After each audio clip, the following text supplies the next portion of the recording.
Yeah. Hello, I'm Trey. I'm Keith. Today I am going to be getting Troy, whatever, his visceral reaction to something that you may have seen going around Facebook. This is called What Girls Need to Realize, written by a guy. There's some stuff in here I like. There's some stuff in here that I don't like. And I'm going to get Troy's reaction as I go through this. We guys don't care if you talk to other guys. We don't care if you're friends with other guys. But when you're sitting next to us and some random guy walks into the room and you jump up and tackle him without even introducing us, yeah, it pisses us off. Now let's stop right there. Already, this guy, I don't know who wrote this. This guy sounds like an insecure, weenie wussbag. It, it's really it's the spontaneous declaration. The first thing you say you don't do is usually the very thing you do. So anybody that says we don't care if you talk to other guys or it doesn't bother us if you talk to other guys, it in fact probably makes a lot of guys think, well, there's always that plan B out there. It doesn't help if you sit there and talk to him for 10 minutes without even acknowledging the fact that we're still there. I can't say I've ever had that happen to me. That kind of sounds like a little, perhaps a little game playing on the woman's part. Because anytime I've been out with a girl and she's run into a guy, almost immediately I get introduced. If not immediately, at least at some shortly thereafter. Well, I think it's just a basic social skill, whether gender is even a factor or not. I mean, if I'm talking to a dude, and then a third dude comes in the room, and then the two of them start talking as though I'm not there, I'm going to be like eventually like, I usually just start right into something like, "Hi, I'm Troy. Are you a Fed?" Um, because I figure, my thing is anybody that doesn't run screaming from me within the first couple of minutes has potential of being a pal, a buddy, or whatnot. So, I mean, it's not even really a gender issue. If two people are in a room and a third person enters, and it's one common friend, then you introduce all around, and then if you need a minute, you say, hey, I got one thing I need to go. If you need a minute, hey, I'll go outside and twiddle my dick because I don't smoke. I agree. We're talking about basic social mores. More, yeah. So again, unless you're dating a total bitch, that's never happened to me. We don't care if a guy calls or texts you, but at 2 in the morning we do get a little concerned. Now that there could be some merit to that. Depends on who the guy is. If it's your brother or cousin, don't care about that. And especially if it's a brother or cousin, that time of morning, it could be that grandma's been hospitalized. So we understand that kind of thing. But when it's just some random dude, what at 2 o'clock in the morning is on most guys' mind when they decide to text some girl they knew 3 years ago? It's usually not good, and it usually shouldn't involve me in any capacity. Which, by the next line, nothing is that important at 2 a.m. I can agree with that. Unless it's an emergency of some kind, then yeah, there may be something a little fishy going on there. I mean, if dudes broke down on the side of the road, hey, can you pick me up? And or like AAA's coming in, but they're going to tow my car to Gerald's, and so could you run me to the house? I mean, yeah, we understand that sometimes cars break down. Some guy gets off work at 2 in the morning and needs a ride, but these average, what you doing? Doesn't matter what I'm doing. It's 2 o'clock in the morning, and I'm here with my significant other, and I can't really imagine why she would even take the text at that point. That's the cuddling hour. And a lot of this whole thing, in which we'll get to the rest of in a minute, it all comes down to trust. This sounds like this individual, if this is based on some real experiences, so then this guy was clearly dating women that he just had no reason to trust. And so, again, going back to the whole insecurity thing, only insecure people date other insecure people. I know that sounds kind of pompous and stuck up, but it's the truth. Well, misery loves company, and I think if one person is insecure, then they're equally matched. You I mean, know. everybody's insecure. Let's not say we're sitting here all lofty and high in our recliners and saying, "Oh, well, we're not insecure." We all have our The insecurities. story goes on to talk about something too that has always kind of bothered me. Is this whole false modesty thing. When you tell a girl she looks lovely and she says, "Oh no, I'm gross. I'm totally gross. I'm totally gross." If you have spent the past 3 hours in a mirror and you've changed clothes like 6 times and you've ended up wearing the thing that the first thing you started out with, so you had the other 5 outfits. You're back to outfit A. You've spent 6 hours in the mirror getting that makeup and hair just right. I'm sure the last thing you expect to be perceived as is totally gross. So drop the false modesty bit. Now, if you're standing there in a wine-stained Hello Kitty t-shirt and your hair looks like you've been standing in a wind tunnel, well, first of all, that's kind of hot for me. That kind of works for me.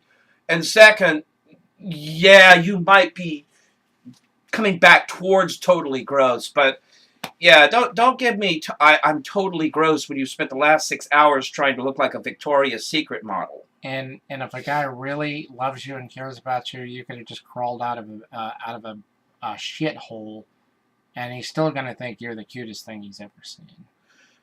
Well, he's gonna think that you're the cutest thing he's ever desperately needed to hose off. Perhaps not the cutest he's ever smelled, but certainly the cutest he's ever seen. Don't tell us we're wrong. Well, again, that goes back to insecurity. We'll stop trying to convince you, and that's true as well. You can only deal with so much insecurity coming back at you from someone before oh, I don't deserve you, I'm not good enough for you, all that stuff. Eventually, they're going to say, you know what? You're right. Next. And it's so the sexiest thing about a girl is confidence. In that same view there, yeah, going back to what we were just talking about, confidence is sexy. Because a woman that's confident doesn't complain. When you hear a guy say, I want a woman that doesn't complain all the time, what he's really saying is, I want a woman that knows what she wants, when she wants it, and how to get it. So she doesn't feel the need to sit there and whine and just vent or whatever she's doing. Exactly. World's smallest violin.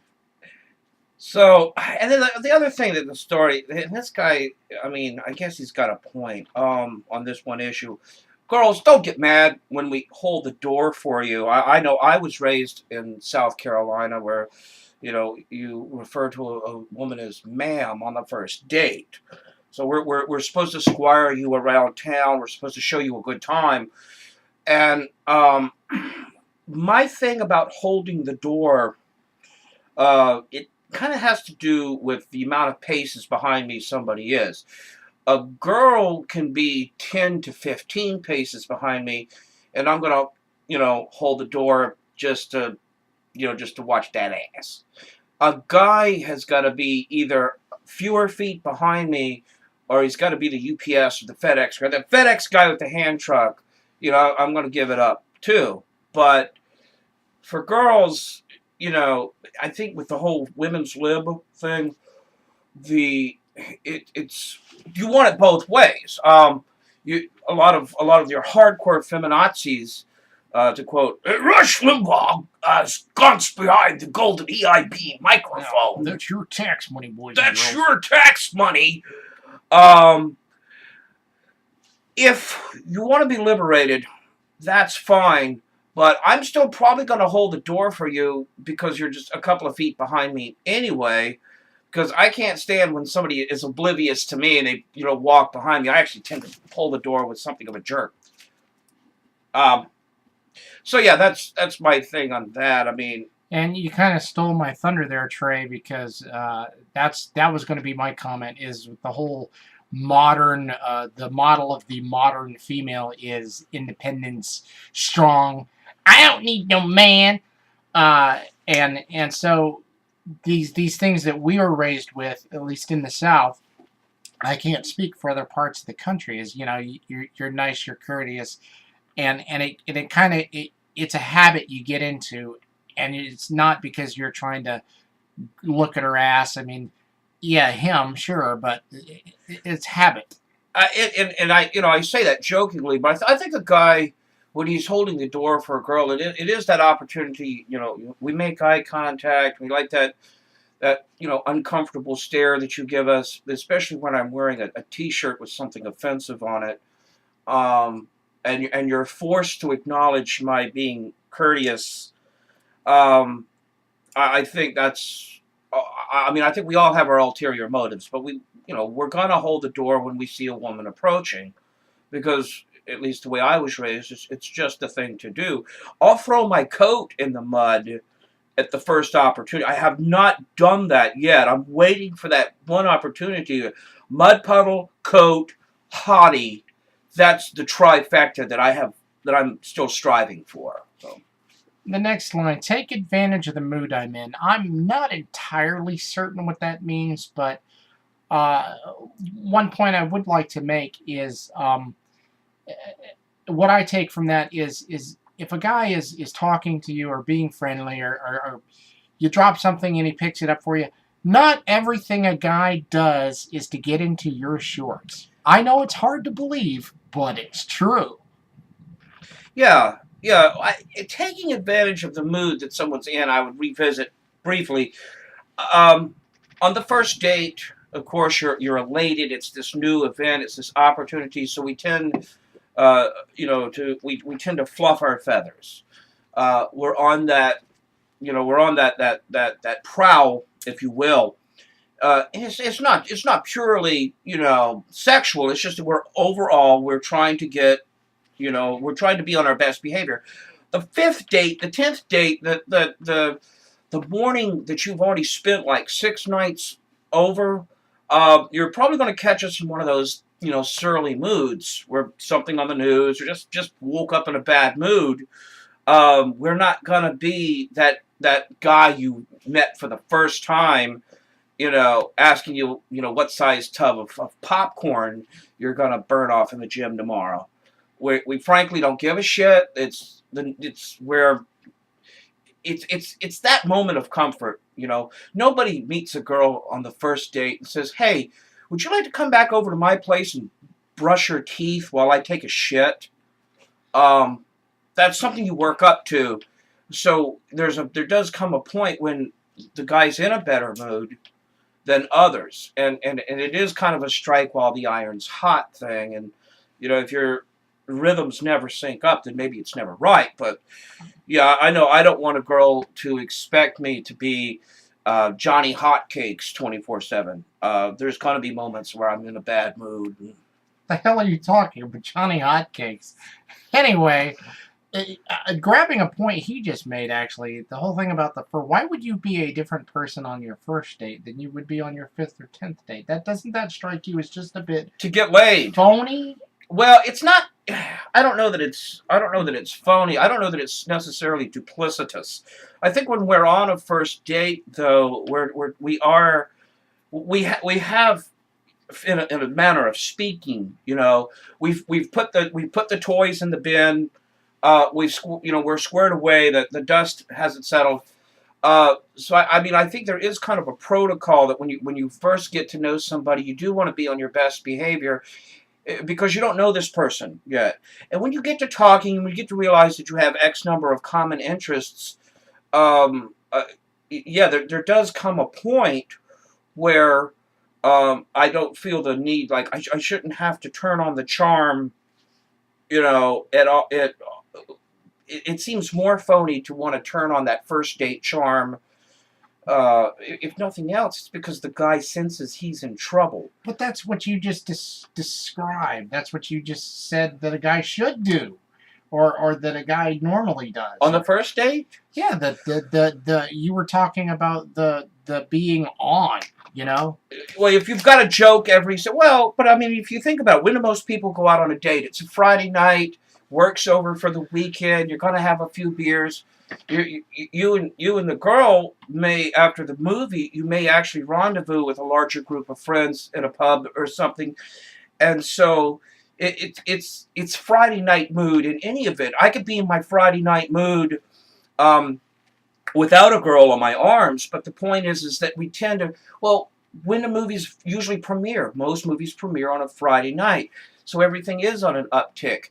If if I'm with a girl and she's got work the next day, and it's Tuesday, so she's had work that morning, and then she's got work again the next day, she's probably not going to be in her Friday night mood any more than I am. So it's not necessarily that one's being duplicitous on a first date, but um, I think, well, first impressions are important. And if a guy that you're in a relationship with after, a month or a matter of years, and one day he's coming in with the flowers and the candy, and he's acting like it's your first date, he probably screwed up recently. So now he's kind of trying to build a bridge back. That's your anniversary, in which case he probably screwed up. You haven't had very many healthy relationships, have you? I haven't. I talk to my mom once every 8 months because of her religious cult that she's a member of. Anyway, and moving kind of in the same vein, this next line really bugs the hell out of me. It really does. Let us pay for you. Don't feel bad. We enjoy doing it. Yeah, if you're a great big fucking weenie man that's just trying to get something out of somebody. Ugh, I hate that. Well, again, prostitution. Fourth or fifth date, I may pay for you. Fourth or fifth date, sure. Well, you're not going to pay on the first date? No. What is that? Is that an alien concept to you? Because again, going back with that whole trying to get something thing. Well, I think the first date, again, at least the way I was raised, and again, I was raised in the South where we have a lot of lasting family value traditions that don't all occur at the end of a rope. You're right. And one of them is that the girl is treated like a princess. At least in my background, you've just met her dad, so that right there, you're gonna spend your last dime. Just because her dad's done rack to shell, in many cases. So no, I think the first date is the one where the guy kind of, you asked her out, she's agreed, however reluctantly and eye-rollingly, like, okay, I'm going to give this guy a shot. Yeah, I think the movie tickets and the popcorn, and the tab at the restaurant, I think it's kind of incumbent upon you to cover unless you've kind of pre-established that you want to go on a Dutch thing. And that might be a good approach on occasion if the girl is not sure, like, I'm not ready for a serious relationship, and you say, well, okay, if you pay Dutch, then you understand that I'm not trying to take this to the next level tonight. But I think for the most part, the first date is really that's your one shot to really make that lasting impression that that you're a provider, that you can take care of her needs, and that dinner's on me. People are gonna think that I'm having a seizure over here because the more you talk, the more I wince, because again, so what you just said, okay, was you don't want a serious relationship, i.e., I'm not going to get laid, so I'm not going to pay for you. That's what I just heard out of you. And you're almost talking about a contract where it's like, well, if I take you out to dinner and buy, it better lead to something eventually. If not tonight, eventually. That's what I just heard out of you, Troy. Well, no, what I'm saying is that if the relationship is going to go anywhere, the first date you should at least make an effort to show some interest, and that she's not just one of the dudes you hang out with. She should make an effort to show some interest. No, you should make the effort to show the interest. You asked her out, so you pick up the dinner tab and you pay for the movie. Whatever happened to the effort of just going out to have a good time?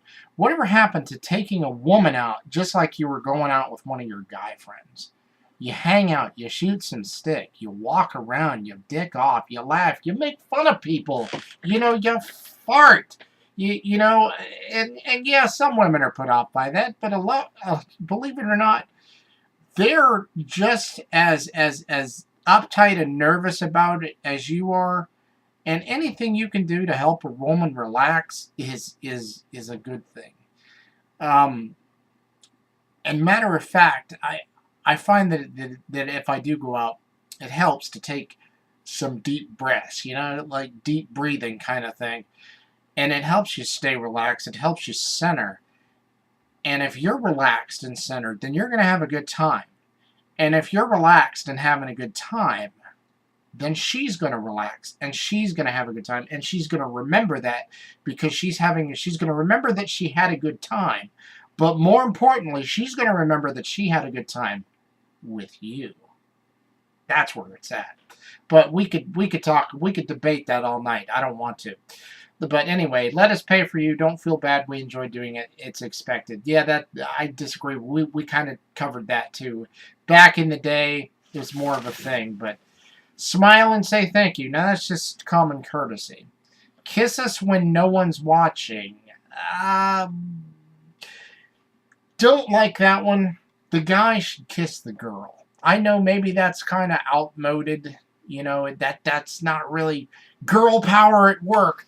But if a chick has to kiss a guy, if she has to make the first move, there's one of two things going on here. Either he's not that into you, or he's a great big fucking weenie wuss bag that's afraid to make a move. In which case, you, madam, are wasting your time.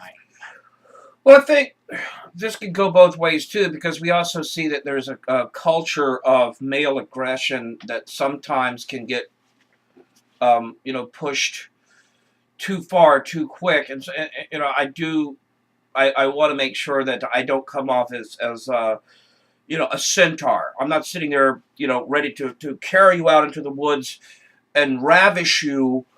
So I don't want to seem overly forward. So if I'm out with a girl on the first date, if I do manage to steal a kiss, I drop her off at the house. But I mean, again, too, what is the appropriate level of physical interaction on the first date?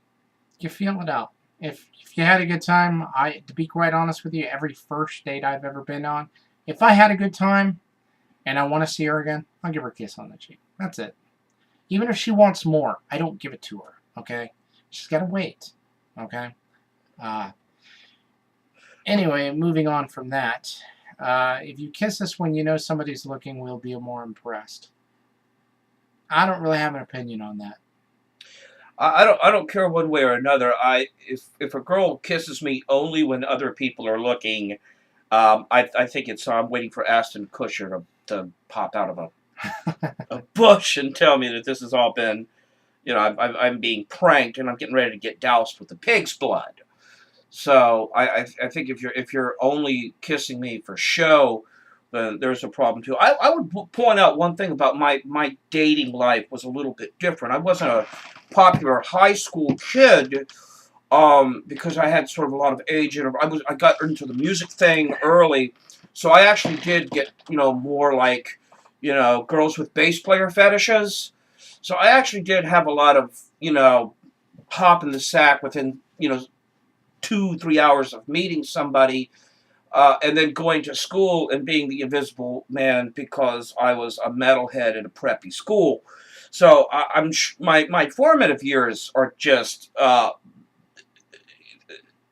series of disastrous, age-inappropriate experiences from my first joint to my first, which is a popular euphemism for sex ever since The Simpsons came out. You don't have to get dressed up for us. Disagree. That's all I'm going to say. I don't need to say another word. Well, again, I feel we're somewhat vacillating on how important the first impression is. If on the first date, I mean, it is kind of nice when a girl dolls up. The thing that bothers me is when I pay a girl a compliment and I say, "You look really lovely." You look nice. You look beautiful. Um, and I can tell that she spent some time putting her look together. She's changed clothes 6 times, and the sixth outfit is the first outfit. So I can, I've seen the other. You see the hangers laying around. You can tell she's kind of done the little. She's done the catwalk a few times for her own benefit, and then the amount of time that she spent doing hair and makeup, and then you pay her a compliment when the first thing out of her mouth is, "No, I'm not. I'm totally gross." If you thought you were totally gross, bollocks.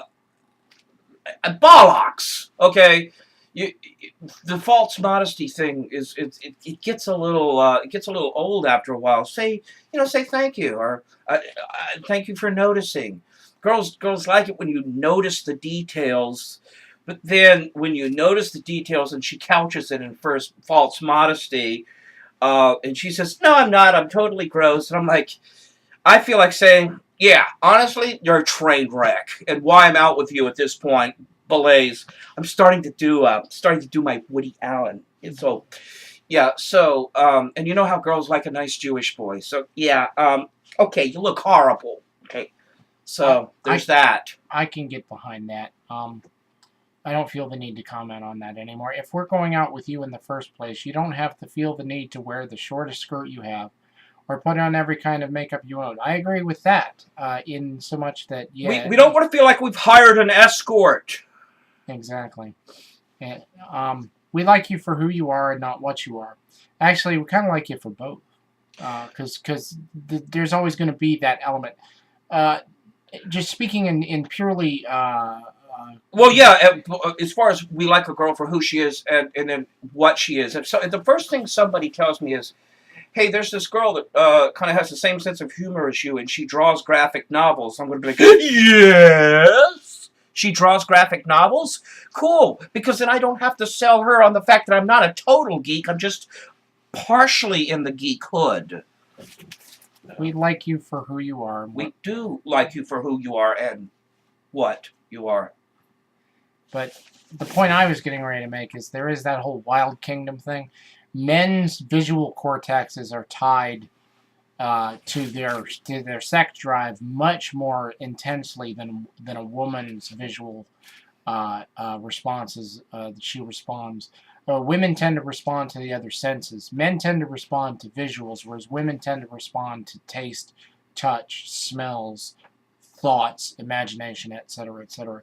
So it's true that women aren't as shallow as men. And nature's made it that way. Otherwise, there could be some serious issues with the procreation of the species. The race would have died out at this point. Yeah.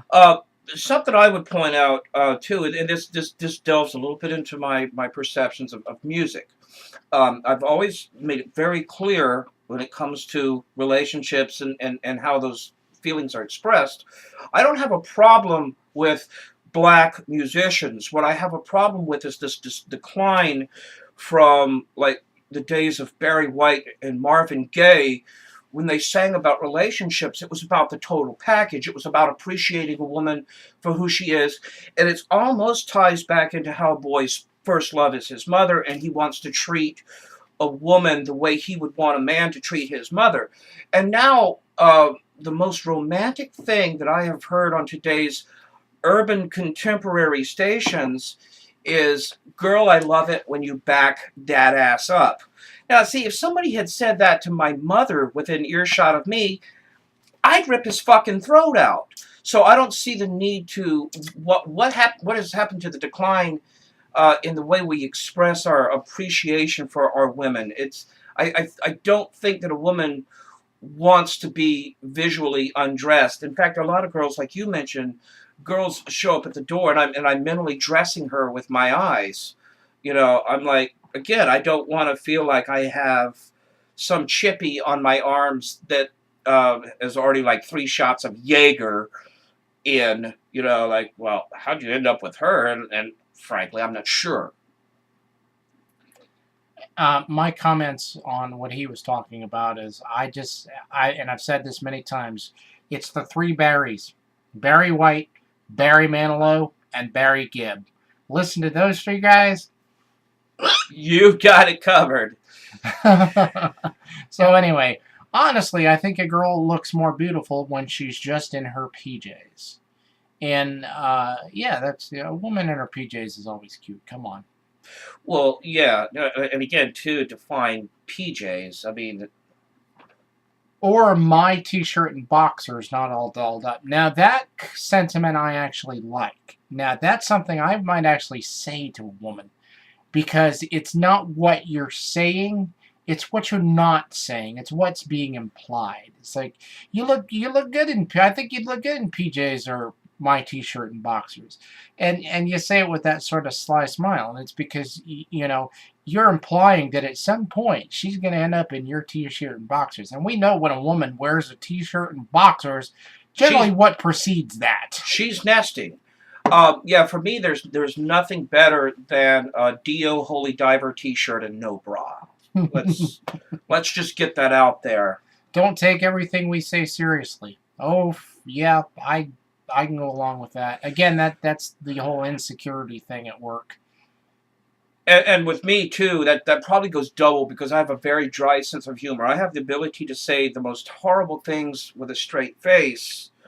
And for instance, a girl says, "So, how was your day today?" And I'm like, "Well, I just killed a family of 4, and I've just finished burying the bodies." Like, woohoo! So, don't have to go to the grocery store. Yes. Yeah, and if a girl goes, "Ew," like that, it bothers me because it makes me wonder. Do you actually think I just killed a family of 4? Do you actually think I just finished burying the body? Makes you realize what a freak you really are? Yeah, because, if you're taking that seriously, of all the things that I've said today, don't take anything I say seriously. Again, first date, I try to be a little bit on my P's and Q's, but again, if you've known me for a while, or at least if you've been around me for a while and I say something completely, macabre or politically incorrect, and you look at me and think that just makes me the most horrible person in the world, and you've known me for a month, then I'm like, girl, you have not been paying attention. Clearly, you didn't get the memo. Mm-hmm.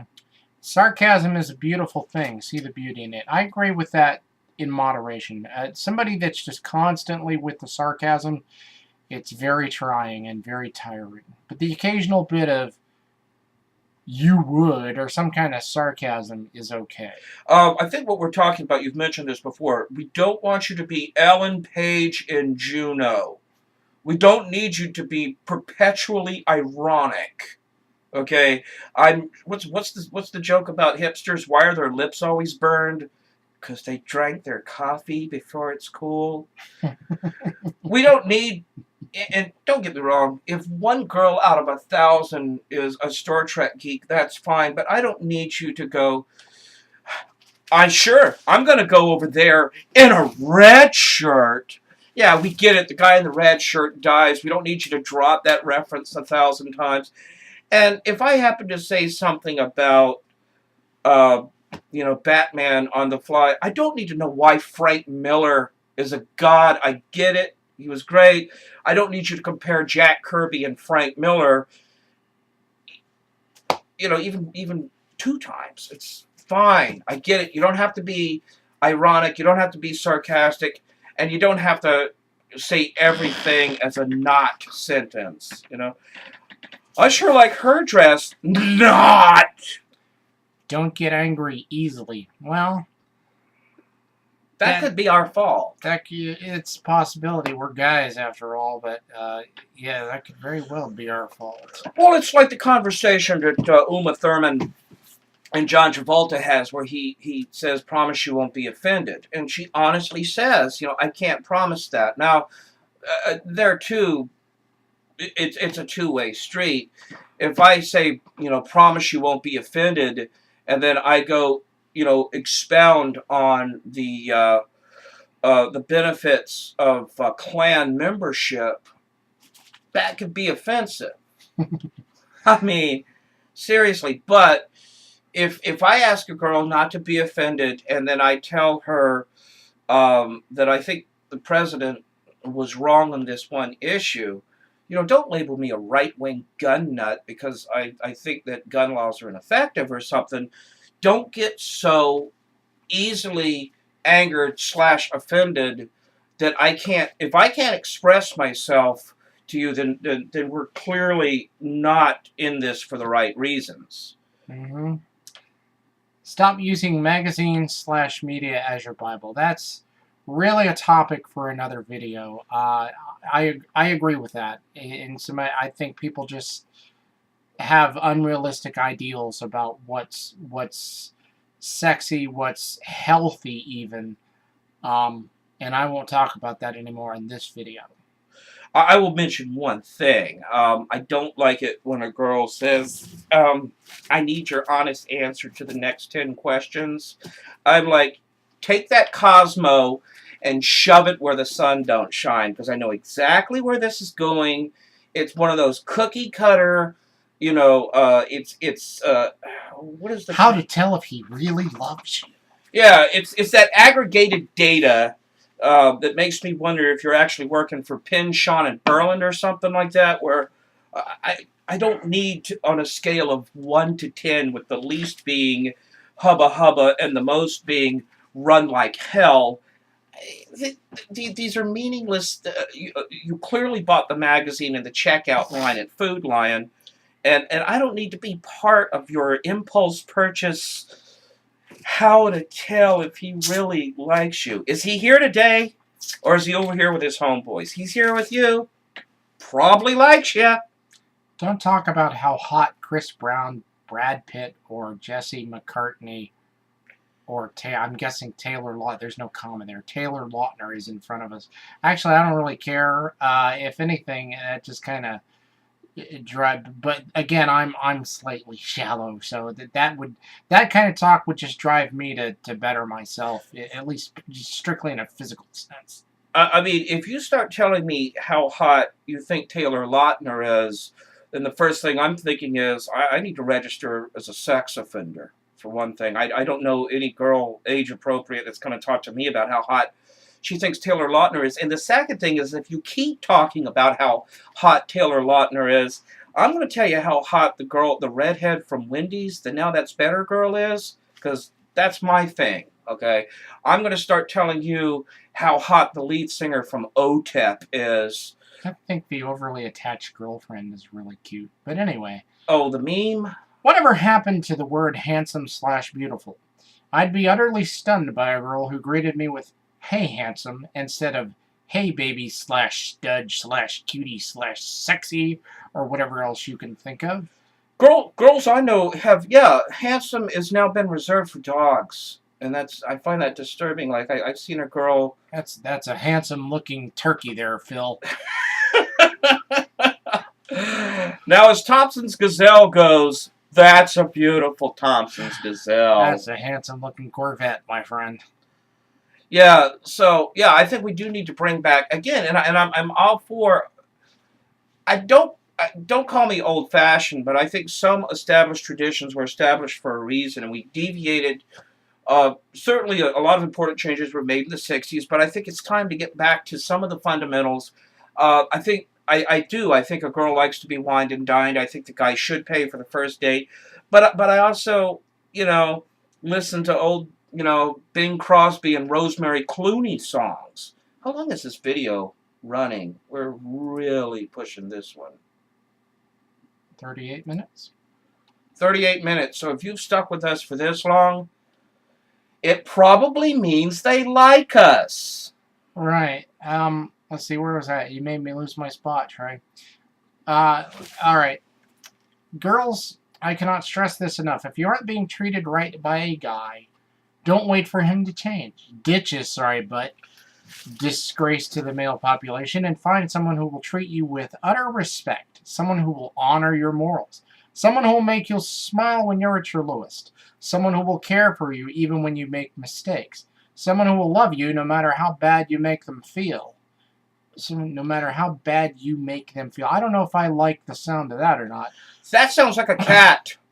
Someone who will stop what they're doing just to look you in the eyes and say, "I love you," and actually mean it. Give the nice guys a chance. only if they're not a suck up, kiss ass, lick spittle weenie. Right. I think the idea that girls are attracted to guys that abuse them or that seem disaffected, I think that's a little much. And then there's the other one. I mean, the guy that's constantly writing you a poem. Okay, the guy in the skinny jeans with the little bang, he's got a flip. You need to ditch that zero and get yourself a hero, girlfriend.